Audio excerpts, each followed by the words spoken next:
out front tonight, we begin with the breaking news. Elon Musk's government shutdown, a sentence that even a year ago would have seemed completely bizarre, but not now, not after images like that, because the man who has been by Trump's side nearly every day since the election and since that moment at a rally is pushing the country to the brink of a shutdown. He is going after the House Speaker's funding deal just days before the deadline. Speaker Mike Johnson has spent weeks negotiating a deal with Democrats, doing what lawmakers are doing, horse trading, negotiating. And of course, he needs Democrat support to pass anything in the closely divided House that he faces. And it was Musk who stood up and said, no way, firing the first shot. Just hours after Johnson released his bill, Musk posted this on his social media platform: "This bill should not pass." And then he posted a photo of the bill with the caption, "Ever seen a bigger piece of pork?" Then he posted, "The more I learn, the more obvious it becomes that this spending bill is a crime." And a threat, quote, "Any member of the House or Senate who votes for this outrageous spending bill deserves to be voted out in 2 years." Well, he has the money to primary them, doesn't he? Then he posted again, "No bill should be passed Congress until January 20th when real Donald Trump takes office." None. Zero. Well, that, of course, definitionally means a shutdown. You can't move the dates on some of these things, and a long one. The deadline to pass the spending bill is this Friday at midnight. That's a full month before Trump takes office. And on a day when the Dow plunged more than 1,100 points and marked the longest losing streak since 1974, let's just be loud and clear who's in the driver's seat here. It's Elon Musk. He posted first at 4:15 a.m. Eastern Time. In fact, he posted and reposted about this bill more than 70 times before Trump even weighed in. More than 70 times. Trump followed Musk in a major way. 12 hours later, just moments ago, after those 70 posts from Elon, Trump said in a statement, "Republicans must get smart and tough. If Democrats threaten to shut down the government unless we give them everything they want, then call their bluff." He went on to say this chaos would not be happening if we had a real president. We will in 32 days. Well, of course, whatever you think of the bill itself and the ugliness of government, it's a fair conversation. Nonetheless, there are laws and there are rules and there is a deadline for a spending bill. And the reason that there is this sudden chaos is because of Musk and his last-minute move to undermine Johnson. And again, we should note it is Trump and Musk, not Democrats or House Republicans, who are threatening the shutdown by killing the bill. And we've seen Musk's influence on Trump take hold right before our eyes, right? Smack in the middle of Trump and his running mate at the high-profile Army Navy. I mean, it's almost like an AI image and someone keeps plastering him in the middle, except for this is actually real photos. And don't forget, Trump and Musk were together. Musk joined the family photo for Trump on the election night victory. Trump's granddaughter posted a photo with him, calling him an uncle. He was even seated right next to Trump at Thanksgiving dinner, swaying to the YMCA song. But tonight, some of these images, which then seemed funny, take on a more somber tone as the clock clicks down to a shutdown. And Speaker Mike Johnson, who was being responsible as the Speaker of the House Republican, is running out of options. Let's get straight to Manu Raju on Capitol Hill. And Manu, a stunning turn of events. Elon Musk, 4:15 a.m. or whatever time zone he's on, he could have been even earlier in the night. Posts, 70 posts go by, Trump weighs in, and wow, here we are. What are you hearing now? Yeah, the United States Congress is in an absolute state of disarray in the aftermath of Donald Trump blowing up this carefully negotiated compromise to avoid a government shutdown by week's end. Mike Johnson, the Speaker of the House, had spent weeks behind closed doors cutting a deal with Democratic leaders who control the Senate, who still control the White House, trying to come up with this deal to avoid a government shutdown. But Donald Trump coming in late in the aftermath of Elon Musk's opposition and saying not only should this bill not pass, but they should add the highly toxic issue of raising the national debt limit as part of it, simply because he does not want to deal with a debt limit when he is president. That has added enormous complication to all of this. A lot of Republicans I spoke to tonight say that is simply not possible. It's unclear how this proceeds. This all comes as Johnson is facing significant pushback, particularly as he tries to get the votes to become Speaker of the House come January 3rd. Some Republicans say his handling of this is a reason why they may not vote for him. So you won't vote for him? He does not have my vote. Will you change your mind? It would take a Christmas miracle. We just won the elections. We have a mandate, and he's giving away the farm. He's turned this thing into a Christmas tree. I'm wondering why we have control of Congress if we're not going to do what we say we're going to do. Do you think the Speaker, given the way he's handled this, deserves to be reelected on January 3rd? I think there's going to be debate on it. If we're not careful, we'll be having some serious debate.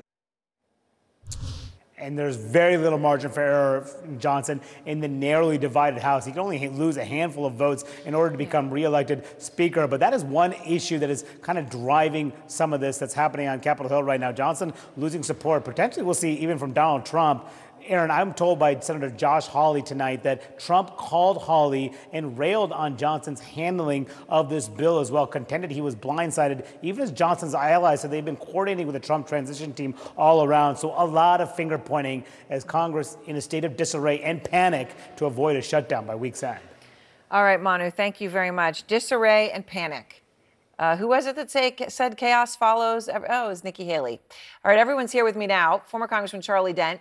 And lest anyone think, Congressman, that you are in the witness protection program, I just want everyone to know that it's the holiday season and you're stuck in traffic.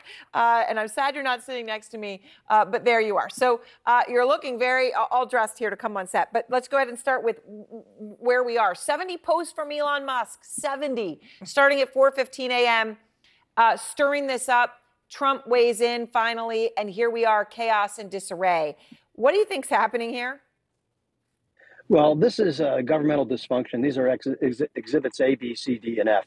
What's happening here is that Donald Trump and the hardliners in the House Republican Conference wanted to kick these appropriations bills into the new year.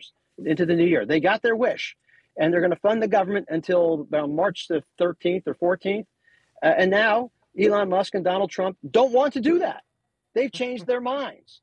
This is a funding bill that's just simply going to fund the government at current levels. Yes, there's a cost of living adjustment for congressmen, and there's some other things in here too. There's some phony business about Liz Cheney, but it makes no sense. They should have simply passed the 12 appropriations bills before Christmas, like many of the Republican appropriators wanted to do in the House and the Senate. But it was Donald Trump and the hardliners in the House Republican Conference who wanted to kick it in the new year. Now they don't. And frankly, many of them are not going to vote for a continuing resolution anyway. So they take advice and input from the very people who won't vote for the bill that must pass. This is gobsmackingly stupid. It is an incredible moment. By the way, you mentioned the Liz Cheney thing in there. There is something going after Liz Cheney saying she broke the law. I'm going to get to that in a moment, actually. Former spokesperson for her will be here. But Vivian Salama, can I just ask you, because I know you're covering the Trump transition for the Wall Street Journal and you've been breaking so much news.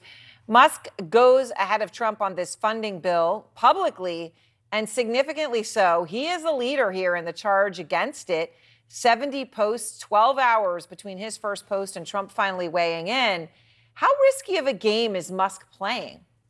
It's incredibly risky, and amazingly, his advisors have been remarkably silent on why it took Donald Trump, or even Vice President-elect J.D. Vance, so long to weigh in on this issue, whereas Elon Musk, as you were saying, was tweeting all day long about this, as was Vivek Ramaswamy, the two men who are leading the Department of Government Efficiency coming into this next administration. And so it is very unusual to see close advisors to Donald Trump getting ahead of him on critical issues like this. But also, whether or not there was any coordination in advance, advisors told us that they did kind of receive Trump's blessing, that they were on the same page, but they really couldn't give much more of an explanation as to why Elon Musk was just kind of going full-throated, rejection of the bill so early on without us hearing from Trump. And so he is definitely playing a risky game.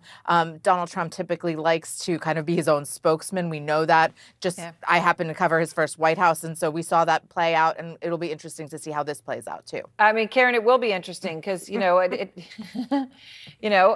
Icarus flew too close to the sun, but this is a very fascinating moment, right? You've got chaos, as Manu was describing it on Capitol Hill. Chaos, right? Complete and utter disarray, and that utter disarray is because of Elon Musk. Because of Elon Musk and because of Donald Trump. And I'm going to say something that I'm predicting right now. I'm going to get to say maybe 100 times before Donald Trump is out of office. We told you so. Democrats predicted that as you point out, Nikki Haley predicted that Donald Trump was going to bring chaos.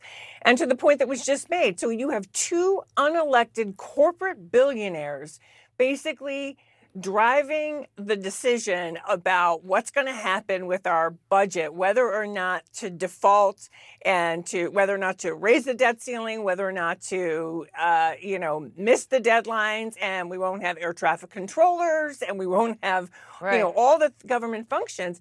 And, I have to believe that Americans are asking themselves, wait a second, that's not what we voted for. And Trump has already said he doesn't know he can do the one thing that they did say they wanted, which was lower costs.